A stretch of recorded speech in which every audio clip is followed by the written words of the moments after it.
মহান শহীদ দিবসে ভাষা শহীদদের প্রতি সর্বসাধারণের শ্রদ্ধা জ্ঞাপনের আরো খবর জানবো আমরা। এই মুহূর্তে রাজশাহীতে রয়েছেন আমাদের সহকর্মী সৌরভ হাবিব, চলে যেতে চাই তার কাছে।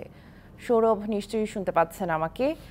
রাজশাহীতে এই মুহূর্তে ভাষা শহীদদের প্রতি শ্রদ্ধা জ্ঞাপনে সর্বসাধারণের ঢল কেমন দেখছেন এবং দিনব্যাপী আর কি কি আয়োজন রয়েছে জানাবেন।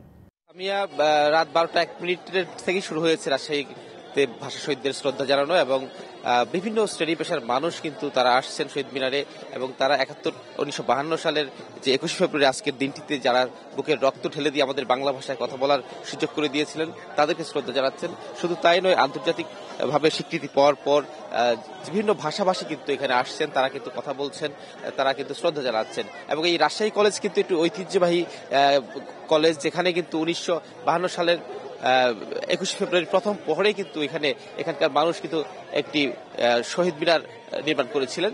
যদিও সেই সময় শহীদ মিনার নির্মাণের কোনো ছিল না, ধারণা ছিল না, তারপরে শহীদ মিনার নির্মাণ করে তারা শ্রদ্ধা জানিয়েছিলেন এবং পরদিন সকালেই কিন্তু এই শহীদ মিনারটি ভেঙে দিয়েছিল পাকিস্তানি বাহিনী।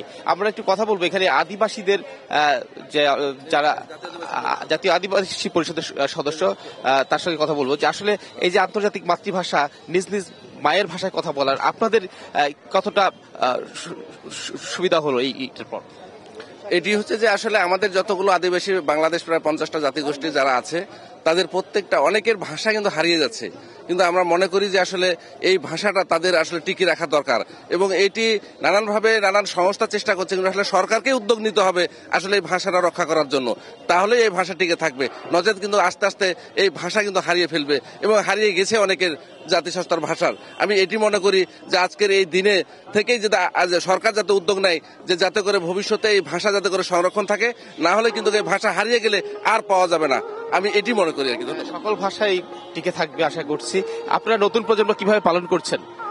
ধন্যবাদ। আসলে শ্রদ্ধান্তে জানাই সকল শহীদদের প্রতি পরিচ্ছন্ন ভালোবাসা এবং পরিচ্ছন্নতার মাঝেই পরিচ্ছন্ন হোক ভাষার ব্যবহার।